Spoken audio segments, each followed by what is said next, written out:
एक गांव में राम नाम का एक अमीर किसान रहा करता था। उसके पास बहुत धन था, लेकिन वो फिर भी घमंडी नहीं था।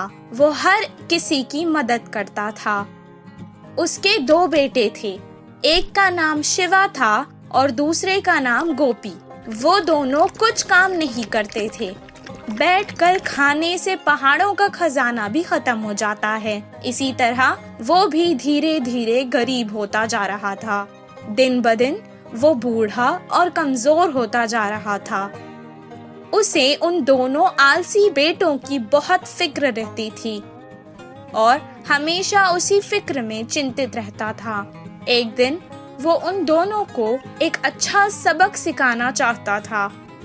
जब हम अमीर थे तब इस गांव में चोरों का बहुत ज्यादा डर था। इसलिए मैंने कुछ सोने के सिक्के अपने खेत में एक घड़े में छुपाकर रख दिए थे।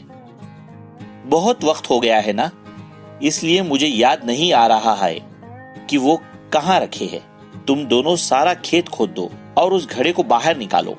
अब हमें उस सिक्कों की बहुत ज्यादा जरूरत है।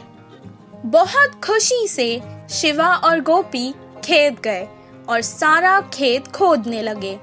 कुछ देर बाद गोपी ने कहा, अभी तक हमने बहुत खोद दिया है, फिर भी हमें वो सोने के सिक्कों से भरा हुआ घड़ा नहीं मिला। शिवा ने जवाब दिया, जिधर खोदना बाकी है उधर ही होगा शायद। बिना ज्यादा समय गवाए जल्दी करते हैं।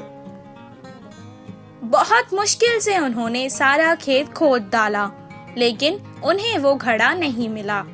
वो वापस घर आकर अपने पिता को सब कुछ सुनाने लगी। मुझे लगता है कि घड़ा शायद चोरी हो गया है। अब जाने दो, तुम ही बताओ। एक काम करते हैं, तुम दोनों ने इतनी मेहनत से सारा खेत खोदा है ना, तो क्यों ना उसमें कुछ बीज डालकर फसल उगाई जाए। दिया था, इसीलिए उन्हें अब ज्यादा मेहनत नहीं करनी पड़ेगी सोचकर वो मान गए और बाजार जाकर बीज ले आए और उसे खेत में डाल दिया। कुछ दिन बाद बहुत अच्छी बारिश हुई, फसल भी बहुत अच्छी होने लगी।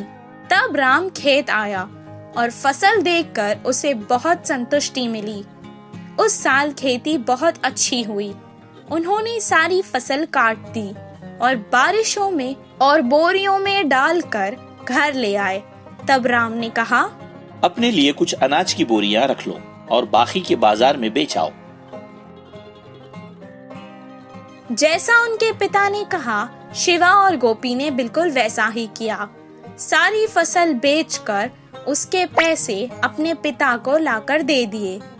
अपने बच्चों की पहली कमाई को देखकर वो बहुत खुश हुआ और कहने लगा, बच्चों, यही है वो सोने के सिक्कों से भरा घड़ा जो तुम दोनों मिलकर हर साल इस खेत से कमा सकते हो। तुम दोनों सुखी जीवन बिता सकते हो और हर किसी